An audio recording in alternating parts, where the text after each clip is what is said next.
ẹ kú dédé ìwòye ẹ̀yin ọ̀rẹ́ ibo la tún bọ́ sí ibo la tún já sí yìí ẹ wá gbà wá ra wá kalẹ̀ àwọn tó ń dáàbò bò wá ní àwọn agbésùnmọ̀mí Boko Haram tún lọ ká mọ́lé nígbà bọ́n bá ti ń ká àwọn tó ń dáàbò bò wá mọ́lé ṣé ẹ̀mí ti wá dé báyìí ibo la tún ṣe ọ̀rọ̀ la fẹ́ gbé gbà kí lè rí i pé Nàìjíríà lè ṣe kí ni ìjọba lè ṣe láti kápá àwọn aráabí yìí ẹ fi àtẹ̀jíṣẹ́ ránṣẹ́ ẹ bá wa pín kó dọ́dọ̀ àwọn olórí wa kọ́ wá àbí èèyàn náà ló bí àwọn sójà èèyàn ló bí sójà èèyàn ló bí àmì ẹ ṣàánú wa àlùmọ́ bàbá yìí lọ wọ́n ní bàbá wọ́n ná ọmọ wọ́n náyà wọ́n nẹ́bí wọ́n ní ará wọ́n ní ẹ̀gbọ́n wọ́n ní àbúrò sójà náà níyàn ẹ ṣàánú wa ẹ bá wa kún fọ́ọ̀rọ̀ ikú dọ́dọ̀ wọn lórí wa kó dáàbò bo àwọn sójà wa kó dáàbò bo àwọn sójà wa kó fún wọn lóhun ìní agbára láti jà takuntakun ìfẹ́ náà ní sórílẹ̀-èdè yìí láti dáàbò bo wa ẹ jọ̀ọ́ ẹ bá wa kún fọ́ọ̀rọ̀ yìí kó dọ́dọ̀ wọn lórí wa kó dáàbò bo àwọn sójà wa kó fún wọn ní agbára tó tọ́ láti kojú àwọn agbésùmọ̀mí yìí èyí tójú sú wa o àbí èyí ò wá kámọ̀mọ̀ àbí kí lè rí sí ẹ jẹ́ ká gbọ́ ní abala àríwísí ní comment section kí ẹ sì bá wa pín tí tó máa fi dọ́dọ̀ wọn lórí wa ẹ ṣé o ọmọ tí inú ò ní dààmú orílẹ̀ Nàìjíríà gòkè o ẹ ṣàánú wa o. orílẹ̀-èdè Yorùbá dúró àṣẹ o àmọ́ wa ò ní dààmú wọn ní ṣiṣẹ́ gbà wọn ò ní ṣiṣẹ́ ṣe o káì. Allahu Akbar. No.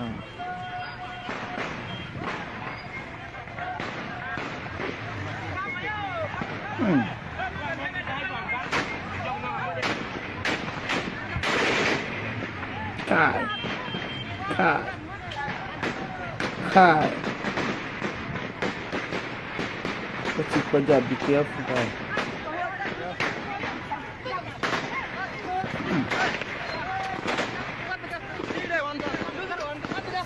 ẹ wojú ọmọ yẹn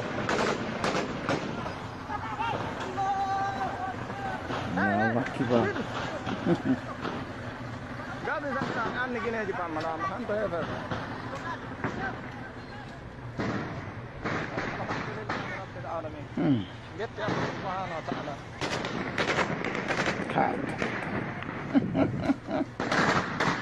all of us, including my humble self standing here, all the politicians in northern Nigeria in the last 15 years, we should be held accountable for what is happening in northern Nigeria in terms of poverty, unemployment, lack of education, lack of security.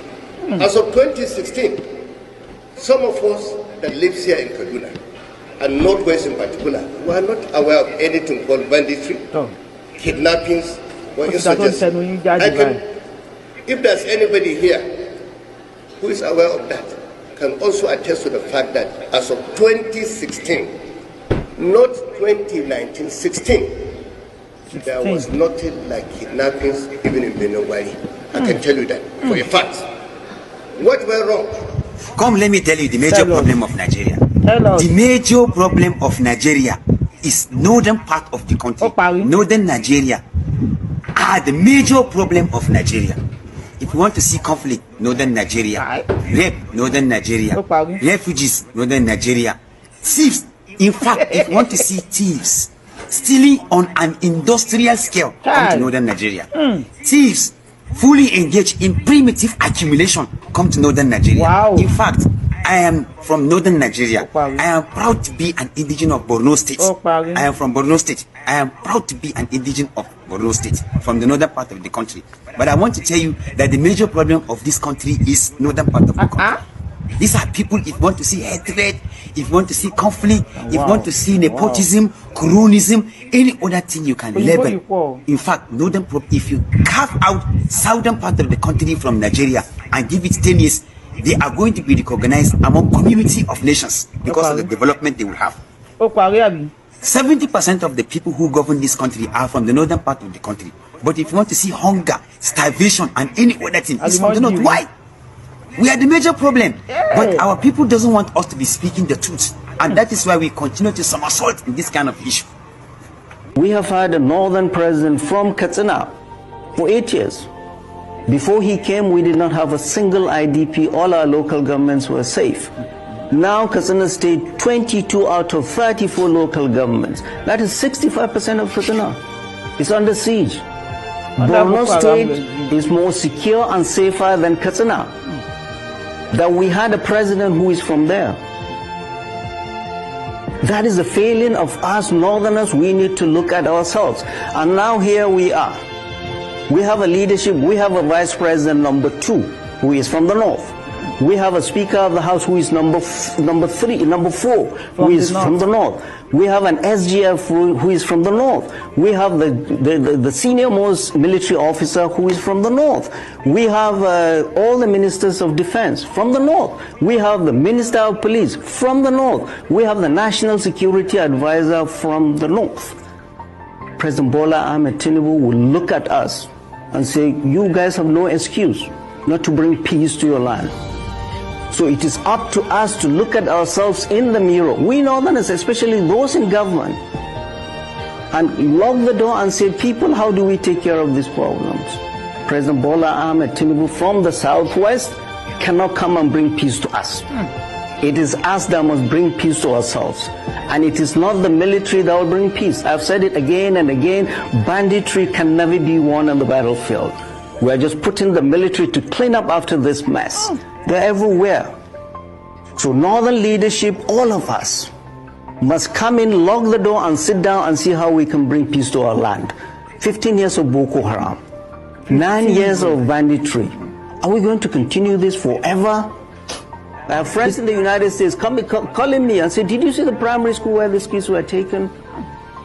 Blown roof, nothing there. Well, this is the leadership of the North that fuels all of this. And we're looking elsewhere, we're blaming somebody else. No. Leaders of the North, those in government and out of government, it's time for us to look ourselves in the face and say, we have failed our people, we need to do better. The military cannot bring peace to ourselves. None. We must all get involved and stop this nonsense, this Boko Haram, this banditry.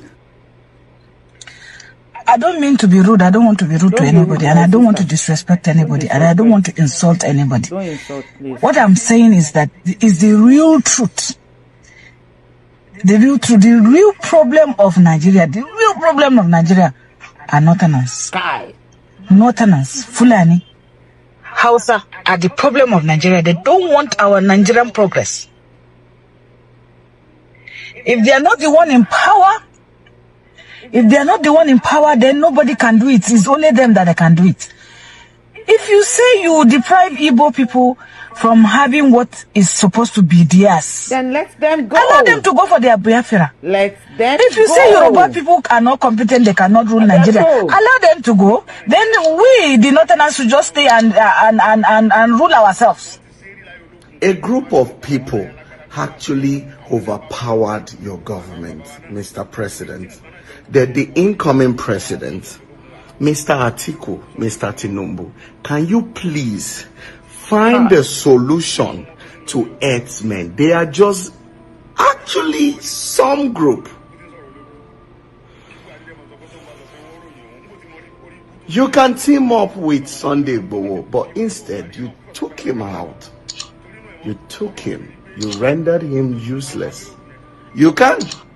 He's a good man fighting for a just cause. I was watching this video. Have you seen the father and the son in the church? They killed almost everybody there. Have you seen the father and the son? Imagine if it was you and your son. Imagine if it was you and your son.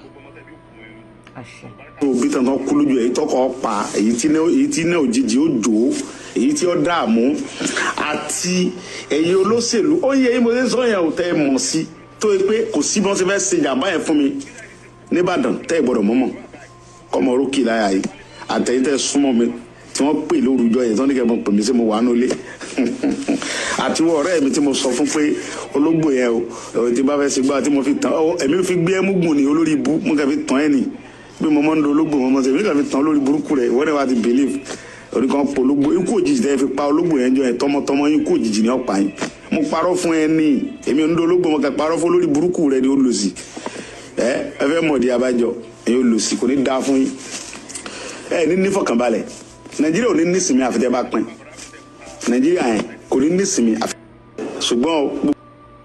ẹ ráyé Àdìsá ọmọ Aládìkún tẹ̀lé bàbá mi ẹ ti gbọ́ nǹkan táwọn nọ́tà náà ń sọ bẹ́ẹ̀ kí n tó wọnú ọ̀rọ̀ yẹn kí n tó sọ̀rọ̀ lé ṣó tí mo ṣe ní àná should be 8th of June 2025 tó bá kó mọ̀ pé ṣó yẹn ọ̀gá mi máa ní kí n delete ẹ̀ mi ìbá ti fàájà yànnàyànnà mi ìbá ti fàájà pẹ̀tẹ̀pẹ̀tẹ̀ ìwọ̀nba yàn tó wò yẹn wọ́n bá gbádùn ẹ̀ tó bá kó lórí íńtánẹ́ẹ̀tì kò lè kó lọ́pọlọ wọn every one of them wọ́n bá enjoy ẹ̀ dáadáa n tó wà lọ́wọ́ mi bá tú 70% ẹ̀ síta mi bá bọ́ gidi àbí mo kó máa ní gbèsò yẹn kúrò sẹ́ẹ̀ àní o má sọ̀rọ̀ sẹ́ẹ̀ bẹ́ẹ̀ mo ṣe clearance torí àwọn ọmọ mi lọ́jọ́ iwájú torí olórí burúkú tó ní pé ìdílé mi gba 40,000 naira bí olóyè ṣe ń fi tinútinú ṣépè fún Buhari pé ó máa parẹ́ tọmọtọmọ ni ìwọ tó sọ pé ìdílé mi gba 40,000 naira yẹn wàá parẹ́ tọmọtọmọ ni àyàfi tó bá rí bẹ́ẹ̀ ló kù àtèpè inú ilé àtèpè ta ni máa ṣẹ́ fún ẹ máa tún gba àwọn èèyàn tó lè bá mi ṣe èpè fún ẹ ohun tí tó bá bọ̀tà mi ní ìdápọ́lọ́jì ẹ̀ ohun tí tó bá jẹ́wọ́ ibi tí 40,000 naira ti wáyé òun nìkan ló kù ẹ̀yin tèmi ẹ̀ka rẹ̀ kásán ẹ̀ka lẹ̀ ẹ kú dédé àsìkò yìí according to the time tí ṣòyí bàbá yín ṣe ti gbọ́ bí ìbọn bó ṣe ń dún sójà wo lẹ rí ní surrounding everybody ti ya dànù ẹgbẹ́ nǹkan tí máa yẹn ń sọ pé tó máa ń pa àwọn tí a fẹ́ sádi tí wọ́n bá ń pa wọ́n báyìí igi ta fẹ́ fẹ̀yìntì ní o gbogbo ẹ ti jẹ́ ẹ̀gún àwọn ta ní kàn fẹ́ ni lójú nìsín Boko Haram ti bu ata sí wọn lẹ́nu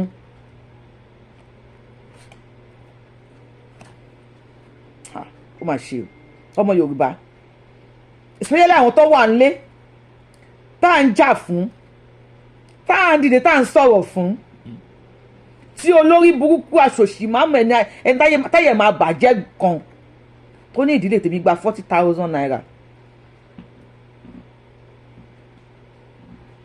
o pé mo play ohun ẹ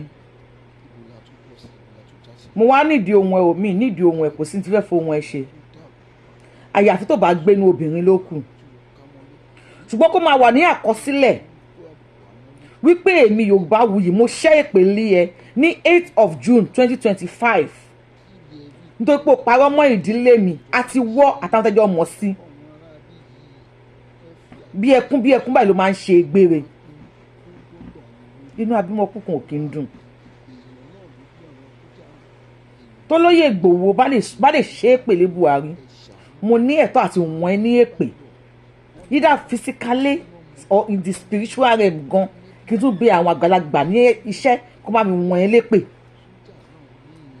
nítorí 40,000 naira tó sọ pé ìdílé mi gbà mo ti ṣe clearance ẹ̀ torí èmi kan torí ọjọ́ ọ̀la táwọn mi á máa sọ̀rọ̀ nígbà tó bá dórílẹ̀-èdè Yorùbá tán tó máa wá ní ìbàbá yín náà àbí ìyá yín náà ó gba 40,000 naira nínú owó kan táwọn máa béèrè lọ́wọ́ mi pé mọ́mì gbàtẹ́ mi pé kò rí bẹ́ẹ̀ wáì tẹ́ ẹ̀ bọ́ta sọ̀rọ̀ olójẹ́ kí n bọ́ta sọ̀rọ̀ nípa tiẹ̀ olójẹ́ kí n sọ̀rọ̀ if not ìwọ bá wò mi ìfẹ́ mọ iye tó ṣu ẹ mi ìfẹ́ rí fọ́tò ẹ mi ìfẹ́ mọ̀ ẹ ìdààmú máa bá ẹ láyé ìṣáá ni kò sí bóyá fẹ́ ṣe lọ kọ sílẹ̀ kó kọ orúkọ mi sí awútọ́ wọn ní ẹ̀hún Àfọ̀njá àbí kí lórúkọ ẹ̀ wọ́n lè pe àhólẹ̀ ń ja Yorùbá kí la mọ̀ tí Yorùbá ṣe fáhólẹ̀ tó fi gbé ìpè kalẹ̀ bẹ́ẹ̀ máa ń bẹ̀rẹ̀ orí burúkú nìyẹn ṣùgbọ́n èmi ò ní ṣépè fún wọn Yorùbá ìwọ olórí ibú yẹn gangan ni máa ṣépè fún ẹ ṣùgbọ́n tọmọkùnrin yẹn sọ ó ní tí Yorùbá bá dá dúró láàrin 10 years kí ló sọ pé Yorùbá máa ṣe báwo ló sọ pé Yorùbá máa dà láàrin ọdún 10 ohun tí ìwọ tí ò fẹ́ kí Yorùbá dà nìyẹn because many of you ẹ̀yin lẹ́ ń ṣe ìfàsẹ́yìn fún struggle yìí tó wá fẹ́ gbọ́ bí èmi bí Yorùbáwùyí ẹgbẹ̀rún sàmú yín ò lè sàmọ́ Ọlọ́run lọ́wọ́ 99.9 mílíọ̀nù yín kò lè gbé èmi ṣubú nínú orílẹ̀-èdè Yorùbá tá a wà yìí nínú Yorùbá nation tẹ́mi ń pariwo ẹ lè gbé èmi ṣubú ẹ lè fàfàsẹ́yìn fún mi kí ni wọ́n fi ń promote Yorùbá nation orílẹ̀-èdè Yorùbá kí ni wọ́n fi ń promote ẹ̀ ìwọ tó ń wò mí yìí gangan ni mò ń bá wí ṣó wà lára àwọn tí wọ́n ń jẹ orílẹ̀-èdè Yorùbá tó ń jẹ wọ́n lẹ́yìn ṣó wà lára àwọn tó pà torí dọ́yà àti jẹ àti mu torí pé ìṣẹ́ ti ṣẹ́ ẹ ó ti kúrò ní tálíkà ó ti di tánlòṣì orí ibú ti fọ́gi mọ́ ẹ ó ti wá ròpin wípé kò sí bó ṣe fẹ́ ṣe ó ò lè là láyé táyọ̀ kó bà Yorùbá nation jẹ́ láti fi là tó bá wá là lẹ́nìí òpònú ara ẹ̀ ṣọ́ra lẹ́nà o bùtùlù ara ẹ̀ ṣọ́ra lẹ́nà bùtùlù ara ẹ̀ ò ṣọ́ra lẹ́nà o òpònú ara ẹ̀ ṣọ́ra lẹ́nà àárọ̀ àtọ̀sán lórí lòún yọ òpònú ara ẹ̀ ṣọ́ra lẹ́nà èló ni iye tó wọ́n fẹ́ fún ẹ èló ni iye tó fẹ́ gbà lọ́wọ́ àwọn ará diaspora èló ni o fẹ́ gbà tó fẹ́ tán ìṣe ara ẹ tó wá ń parọ́ afẹ́ra kínní kan o àwọn kan wà nùgbò tó many places aṣọ Yorùbá nation oníkàlùkù mu dání àwọn kan dúró de pé kó má yá à ń fi gbogbo ara rọ pé aṣọ Yorùbá nation yìí sẹ̀ kò gbọdọ̀ yá ni orílẹ̀-èdè Yorùbá kò gbọdọ̀ yá ni àbáṣe lè ṣe ni àárún parun sẹ̀ sí pé kó má yá ṣùgbọ́n ìkan dúró síbì kan ẹlẹ́gò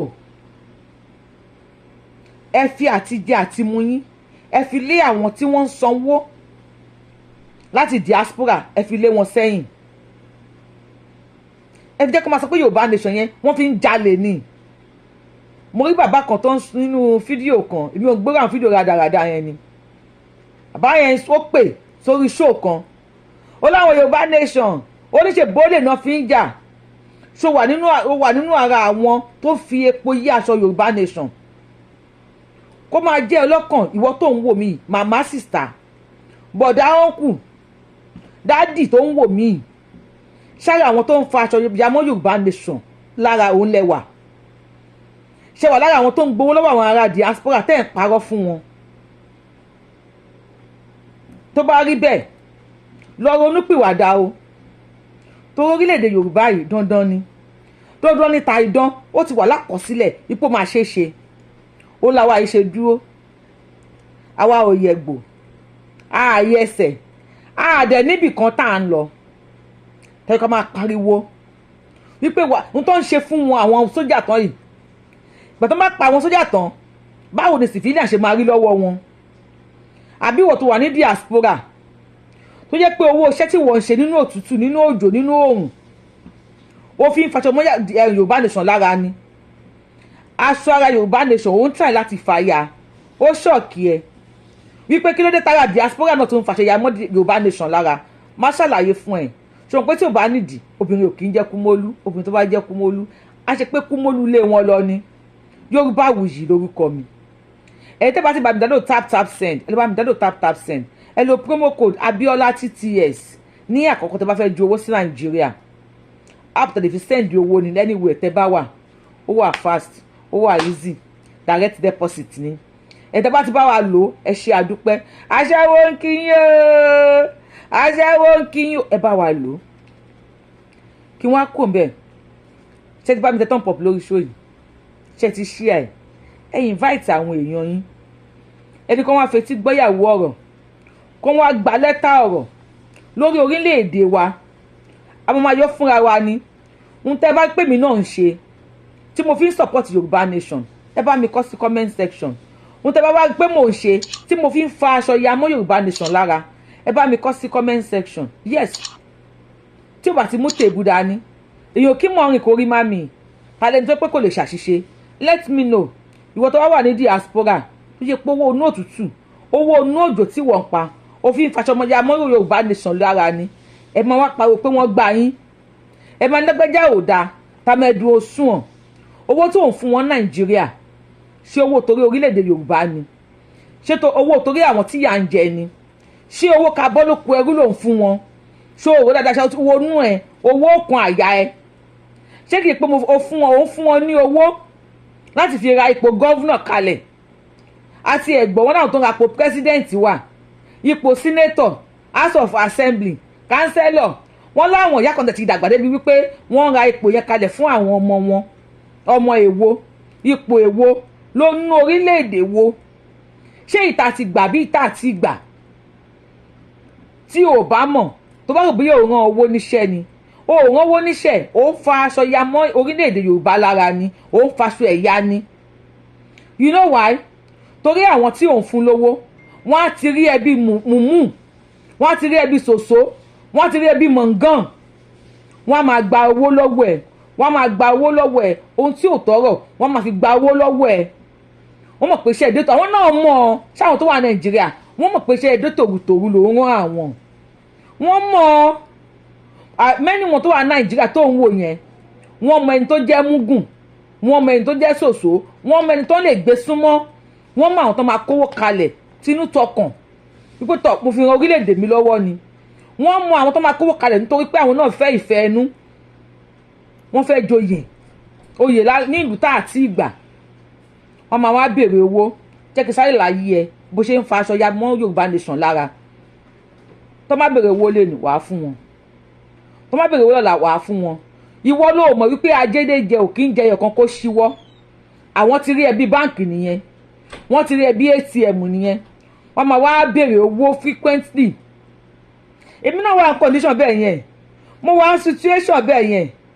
táwọn ọmọ tó lẹ̀ mọ́ mi Yorùbáwùyí ṣe ń gbé àṣà wá Yorùbáwùyí yẹ kí n ṣe kíní kan ọmọ mi fẹ́ ṣe birthday ìyàwó mi fẹ́ ṣe pa kíní kan ṣé mi gan-an ti birthday mi ṣé mi gan-an dáná kíní kan àwọn èmi náà mọ̀ ṣùgbọ́n ti rí pé eléyìí akágọ́ọ̀mù ni ó máa jọ lójú wọn pé mo láhùn ṣùgbọ́n èmi mọ̀ pé mi ò láhùn pálapàla ni mi ò gbà èmi ò burú nọ́nsẹ̀nsì ni mi ò fẹ́ àtìkẹ́ni tó fẹ́ ṣòwò ta help ẹ̀ kò ṣe birthday àtìkẹ́ni tó bímọ ta ṣe wọn bá ta lè ṣe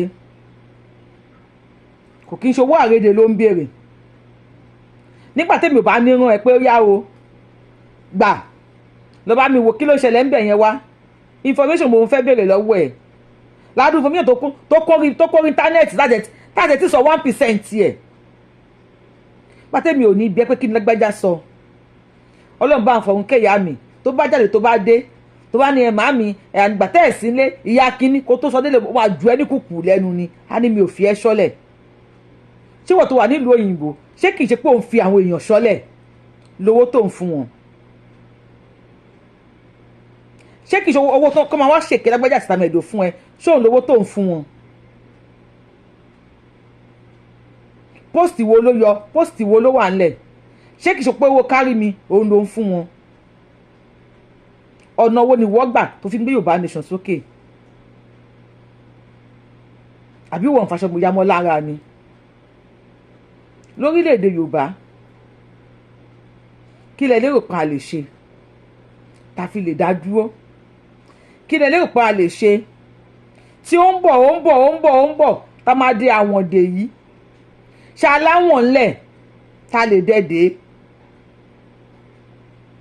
ẹ̀yin ọba ẹ̀yin ìjòyè ẹ̀yin àgbàgbà ilẹ̀ Yorùbá ẹ̀yin ọ̀sọ̀kún ilẹ̀ Yorùbá mo fẹ́ béèrè lọ́wọ́ yín ẹ̀yin olórí wa ẹ̀yin ẹlẹ́mù wa kí ni ipá tẹ̀yin ń sà láti gbé orílẹ̀-èdè Yorùbá ga kí ni agbára tẹ̀yin ń sà láti má dúró de ohun tó ń ṣẹlẹ̀ lọ́wọ́lọ́wọ́ ní àwọn Borno Kánò Kaduna àǹkó yìí irú agbára wo lẹ̀yin ń sà Buhari wọ́n lọ sí Katsina nílùú ẹ̀. Ní ìṣẹ́jú kan wọ́n pa ìmọ̀ye èèyàn nǹkan kan ò torí ẹ̀ ṣẹlẹ̀. Wọ́n lọ sí ìlú Buratai wọ́n pa ogunlọ́gọ̀ àìmọye èèyàn nílùú Buratai sọ́mọ́ ò torí ẹ̀ bọ́ sílẹ̀. Wọ́n pa ọba ńlẹ̀ Yorùbá kíní kan ò torí ẹ̀ pín. Now ẹ̀yin bàbá wa tẹ́ wà ńlẹ̀ Yorùbá báwo ni ẹ ṣe fẹ́ gbé kí ilẹ̀ Yorùbá kó ká lè sọ nípa tiyín kí àgbákò má ṣe ilẹ̀ Yorùbá báwo lẹ ṣe fẹ́ ṣe?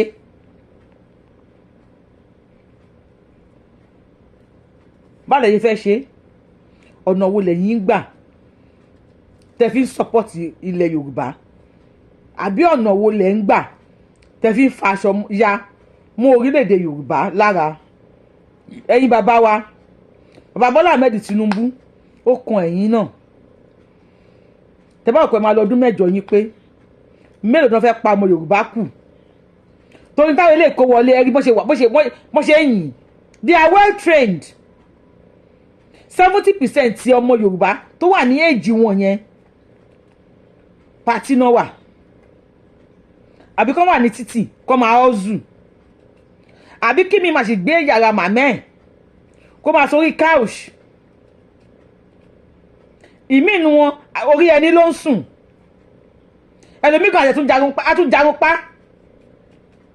ike ìtọ̀ nínú ilé àtún fẹsẹ̀ dànù tàtún dà sí gbogbo nínú ilé lóru wọn tó ní sùnmọ́jú. Ṣérù yẹn náà máa kó iṣẹ́ tán kó wọlé yìí náà máa kó dọ́dọ̀ wọn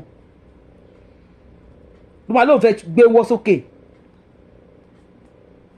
Àbọ̀rọ̀ lásán fọmọlúàbí o tó bá dénú ẹ̀ ó máa dòdìdì. Yorùbáwùyí lórúkọ mi Yorùbáwùyí lèmi ń jẹ́. If you are coming across this page for the first time a máa ń ṣe self-appraise lórí page. I am the one and only Akalolu of Yoruba land adáwọ̀nlẹ̀ Yorùbá ọmọ jọmọlọ yolóyè tí ò pé méjì Abẹ́ní ọmọ òṣèré pààrọ̀ ẹ tó máa pààrọ̀ tiwa adéwájú federal government tó máa sáìn ẹ̀ ó máa adéwájú Elédùmarè. Ẹ gbọ́ wọ́n ní kẹ́ fi ìwòye tiyín náà kẹ́ fi sí comment section. Ẹ jẹ́ ká gbọ́rọ̀ yẹn lẹ́ẹ̀kan sí i. Kẹ́ fi ìwòye tiyín sí comment section kí lẹ rí sí i. Ṣé ká dúró báyìí? Ìkànnì ń sọ wípé láàrin ọdún 10 tí Yorùbá bá dá dúró a máa compete pẹ̀lú gbogbo àgbáyé ni. Yẹ́ tí wọ́n fẹ́ ká dá dúró. Ẹ káàbọ̀ sà. Ìta ajá sí náà láàrin yẹn o.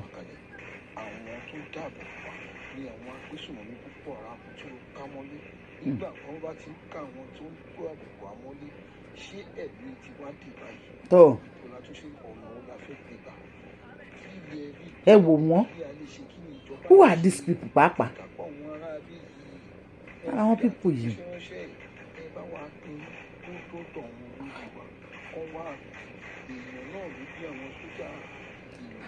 Òjò ló ń ìbọn ló ń rọ̀ bí òjò yìí.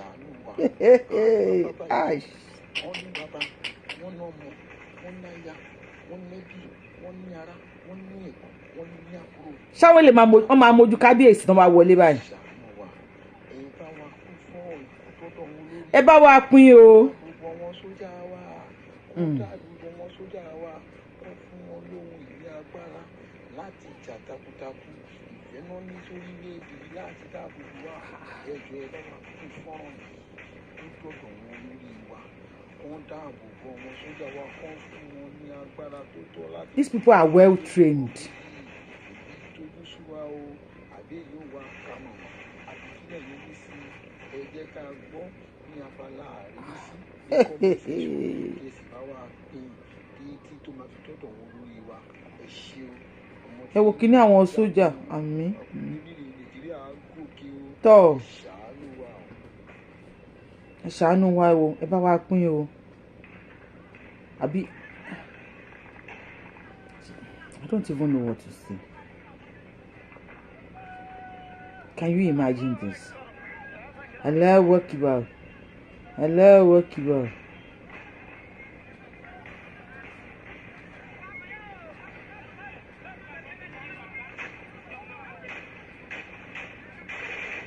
Tie.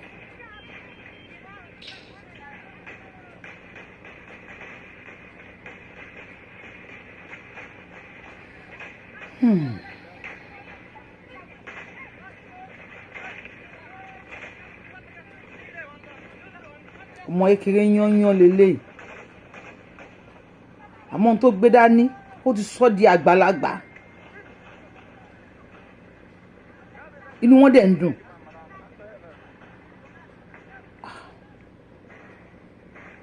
Ó lágbára o. Ògún gbọ́. Ṣé kọ́ ọmọ kékeré ni wọ́n?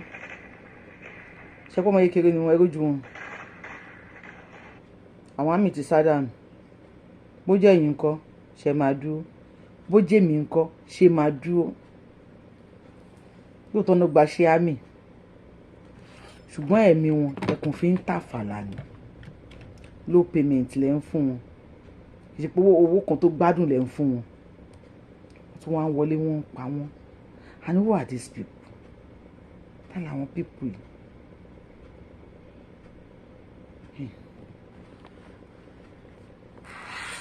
Ọlọ́run máa ṣàánú fún wa. Ọlọ́run mi ṣe ẹ̀fídíò. Àwọn àgbẹ̀ láti tẹ̀ thumb up lórí ẹ̀. See you on my next show. I love you. Ẹ̀yin ọba, àwọn wèrè yìí, wọ́n ti mú gangan sí o. Àwọn eléyìí ò gbọ́n pa. Ògún gbọ́ wọn gbọ́ anything. Wọ́n á rún anybody. Àwọn ọmọ yìí ti ya wèrè sínú. Wọ́n gbọ́ kíyàn ti ya wèrè sínú. Wèrè wọn ṣètà o, àtinú ló ti ń jáde wá. Ha! Dábọ̀ o, ají láyọ̀.